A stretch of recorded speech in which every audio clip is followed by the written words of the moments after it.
Hey there, Cammy. Are you back home from the funeral already? Hello there, Aaron. I noticed that you weren't at my husband's funeral, despite the fact that you're his mother. Yes, I really wanted to be there, but I just had so many things going on. You were too busy to attend your own son's funeral, is what you're telling me.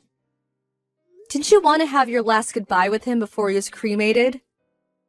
Well, I would have liked to, but I feel like there really wouldn't have been a point. I mean, you know that Tom hadn't been talking for some years before he passed away. But it isn't like you two had a fight and decided not to talk to each other ever again or anything like that, right? Actually, I suppose you could say something similar happened between us, actually. Tom borrowed money from me and then just moved out to live on his own. Not to mention that he hardly ever called home. He basically abandoned his family and wasn't a good son during his life.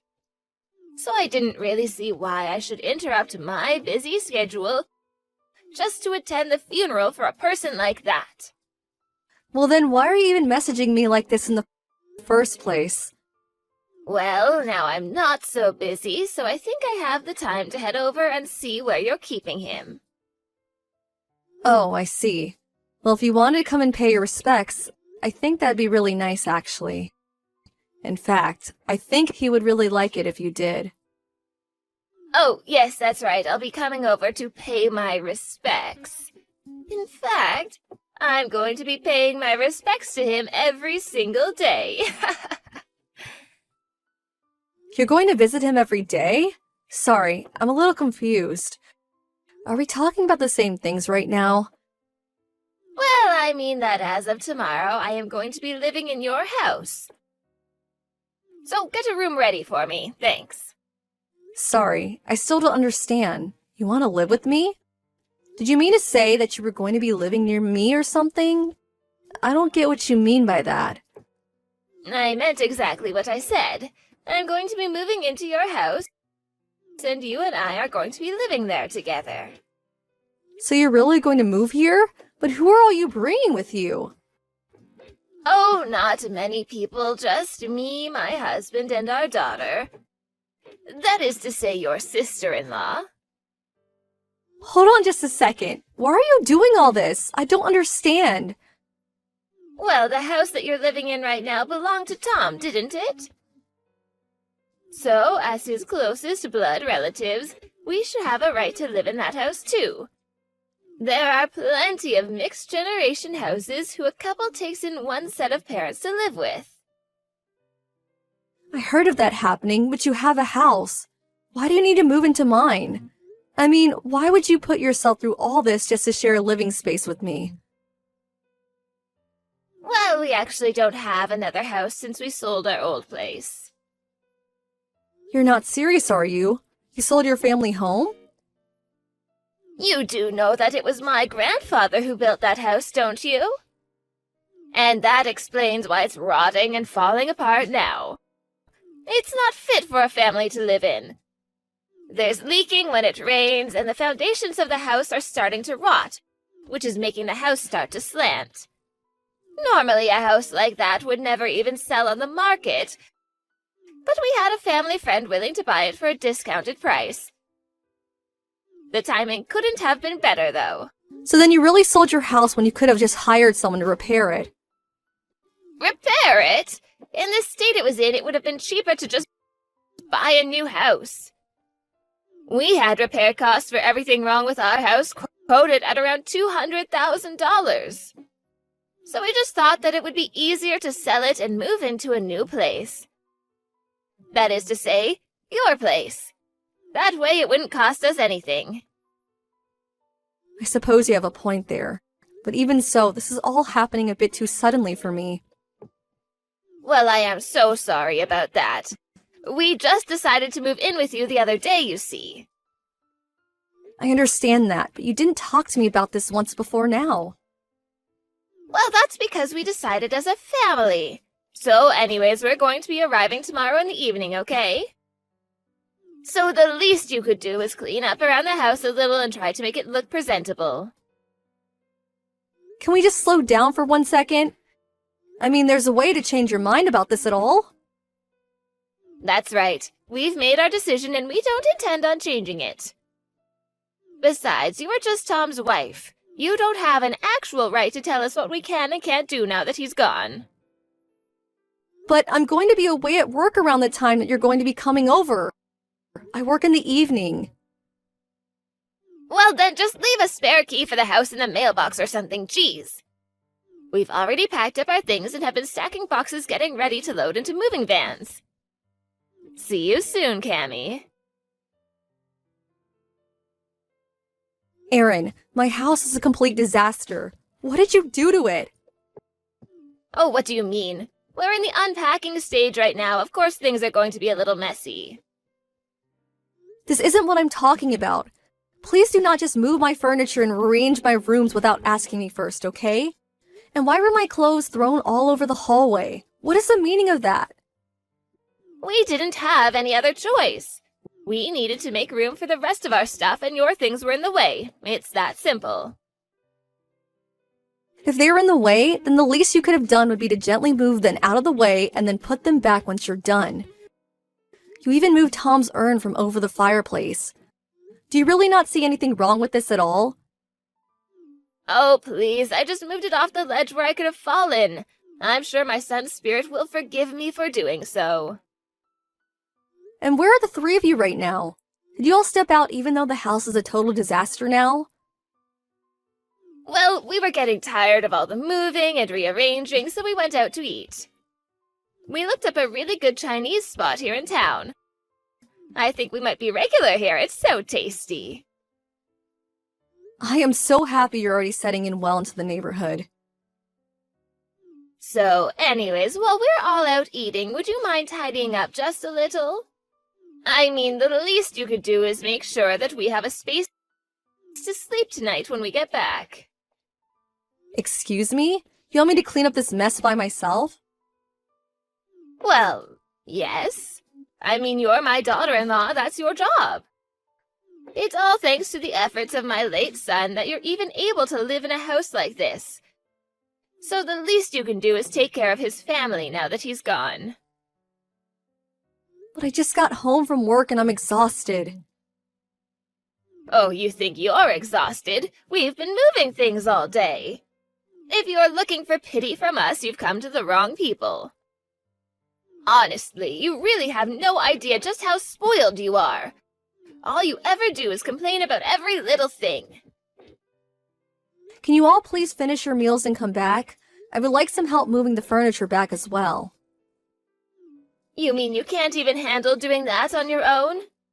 I wouldn't mind so much about how spoiled you are if you would at least do some work around here. You're still young, so quit complaining. But I'm complaining about what you all did to my house. Don't you get that? And you were talking about needing to make room for all of us, but this place isn't built to house 4 people. I mean, the place only has 3 rooms. You're right about that. 4 people is a little bit cramped. I know. How about you move out, and then there should be room for all of us? You're asking me to move out of my own house? Why do you keep calling it your house? We all know that Tom was the real owner. And as his closest family, that means that what's his is ours. You have no say in any of this at all. And we are well within our rights to throw you out of the house if we so choose. What are you talking about? I'm the owner of the house. Why aren't you out of the house yet? I thought I told you to leave us alone already. My daughter wants her own room and won't quit bugging me about it. All of our problems would be over already if you would just finally leave us in peace. Please, just get out. So you really are going to try and take my own house away from me then? Oh, please don't be so dramatic. It isn't nearly that bad. I already told you that we have the right to evict you since this house used to belong to my son. You don't have any room to argue. And you really want the house so badly that you're willing to do something like this to get it? It isn't about what we want. It's the fact that we have a legal claim to this house since it belonged to Tom. Now, you're going to leave peacefully and let us get on with our lives or else. Okay then, if that's really how you feel about it, I guess I'll leave. I was actually thinking about moving away from here anyways. Oh, really? Well, in that case, get lost and go moving there. We're going to be living in this house from now on, and we don't need you getting in our way all the time.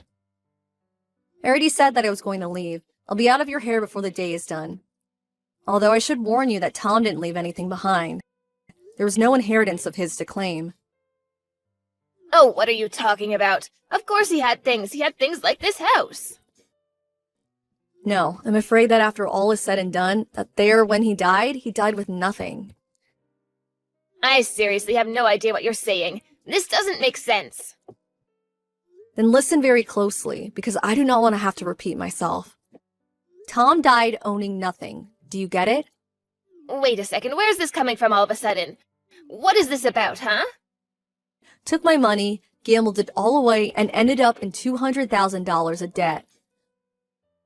Hold on a second. Are you telling me when Tom died he was $200,000 in debt? Surely you must mean 20,000 or something like that, right?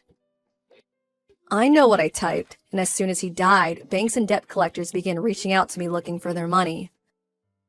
When I got the first of these types of letters in the mail, I nearly fainted when I found out just how much in the red Tom was. But I don't believe it. I mean, $200,000? That's way too much. Well, believe it or not, it is the facts. I even have the documents to prove all of what I'm telling you is correct. Why would my son do something so stupid like that? I mean, didn't he know anything about how to use money responsibly? Well, that is one thing that we can agree on. Your husband is indeed an idiot. Not only that, he was a lazy, no-good, horrible person who buried himself in debt before dying. And now that he's gone, it's his family that is left to clean up his mess. I see. I had no idea about any of this. But as his wife, you would be the one responsible for all of the debt now. I mean, you said the collectors were trying to get in contact with you, right? Are you sure that I'm responsible for that? You see, the other day, I submitted my own nullification to inherit anything from Tom. So you remove yourself from his will entirely? That's right. So in other words, I'm not carrying any of his dead weight around with me. And while that means that I get nothing from the will, it also means that I don't inherit any of the debt. But then, who is going to end up taking all of that? Well, I believe he did specify the three of you as his heirs as well, right? You can get the house, but it also means that you're going to take on the debt. Well, we want the house, but not all that debt. Can't we just get the house and call it even? I'm afraid that that is not how it works. If you want to inherit the house, you have to inherit the debt. Oh, but we're talking about $200,000 here. That's right. Well, actually, to be accurate, I think it's actually more like $2,100, $6,500. But that's even more than $200,000. Sorry, I was doing a little bit of rounding before. There is no way that we're able to afford something like that. Oh, come on. I'm sure that this is the three of you combine your efforts that you could pay that off in no time. I mean, you are three capable adults. Surely you can handle that, right? Besides, this is something that you can remember your son through. I know you can pay it off if you try. What happened to your old jobs that you all had were working before? We had to quit those so that we could move all the way out here. Besides, it wasn't exactly as if all three of us had what you would call careers anyways. So there's just no way that we're going to be able to pay back an amount like that. I see. But what about the money that you got from selling your old house? Surely that must still be around, right? No, we had to use all of that money to pay for the moving expenses to get to your house. Wow, it must not have been all that much money then. But I guess you did say that you had to sell your house for cheap. I don't need to hear that kind of thing from you. Why didn't you ever mention any of this before to us? I just told you right now. What are you talking about? This wouldn't have even been a problem for you all if you hadn't just decided amongst yourself to move here. When I realized the types of people I was going to be dealing with, I knew it was going to be more simple to just remove myself from the process entirely. The bottom line is that the debt comes with this house and there is no escaping it. The story has to be a little bit more complicated than that. I mean, if we lose this house, where are we going to live?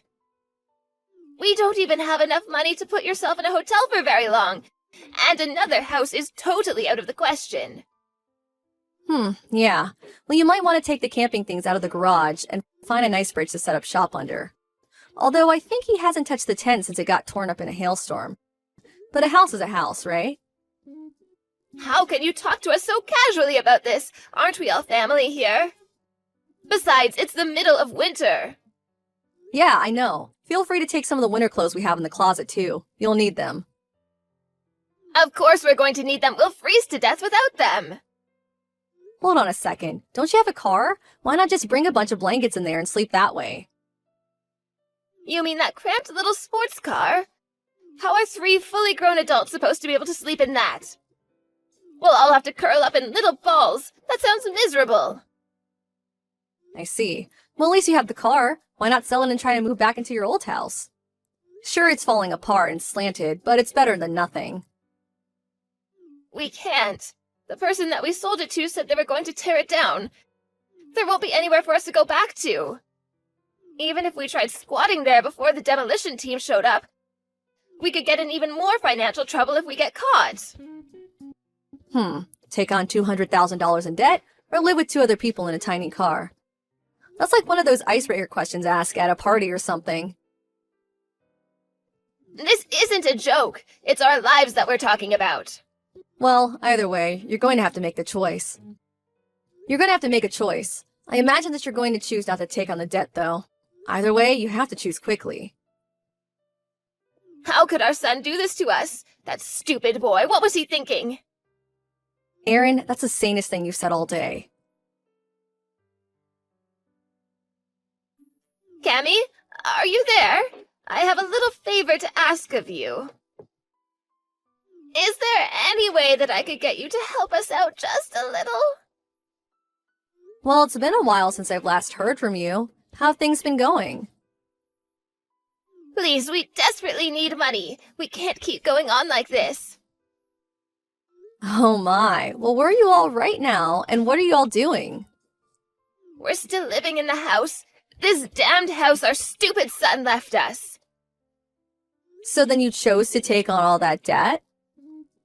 We didn't have any other choice. We wanted to leave it first, but we couldn't. Huh? Well, what is that? What brought you back to live there? After the first week of trying to live and sleep in that car, we were all so sore and uncomfortable. My husband can barely even move now. Oh my, I suppose spending that much time in such a cramped space really can't be good when your joints are that old. It's like you're living in an airline seat or something.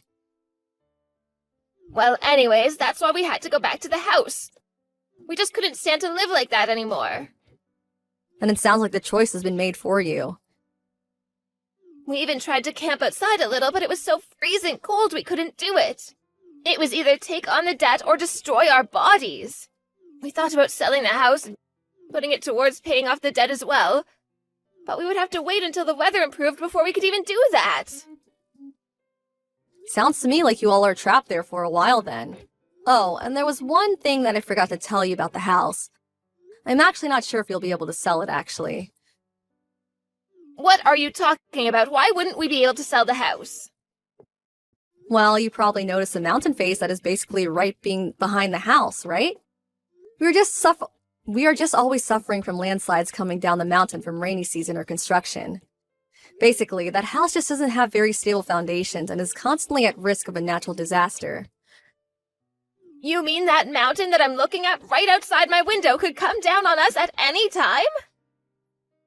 Well, probably not in winter, unless it snows a whole bunch. I just wish you the best of luck in finding a buyer. Either way, you'll probably only be able to get way less than whatever you thought you originally could. Sell the house if you want. I'm just not sure how much good it will do you, really. This can't be happening. Why didn't you say anything earlier? We had no idea about any of this. You should have told us. I really don't think that you would have listened to any word that I said, even if I did say anything. Maybe so, but you could have at least tried to tell us. You didn't even say anything. Why would I put that kind of effort into warning the people trying to kick me out of my own house? Please, you have to do something to help us. I will not, and I hope that living in that house reminds you every day that you got yourself into this mess. You may think that your son is an idiot for doing what he did, and I would even agree with you, but I also strongly believe that the apple doesn't fall far from the tree. In the end, Erin and her family stayed in the house and took on the $200,000 of debt. That spring, however, the melting of all the snow on the mountain caused a huge flood that heavily damaged the house. Since they all lacked the money to pay for any kind of insurance, they had to leave their flooded home with nothing in hand. Now, they all live in a tiny apartment, doing their best working multiple jobs. As for me, I returned home to live with my parents for a while. While there, I met up with an old crush of mine and soon we were dating. He's very nice and kind and nothing like Tom was. All I want to do now is forget all about him and start my life over again.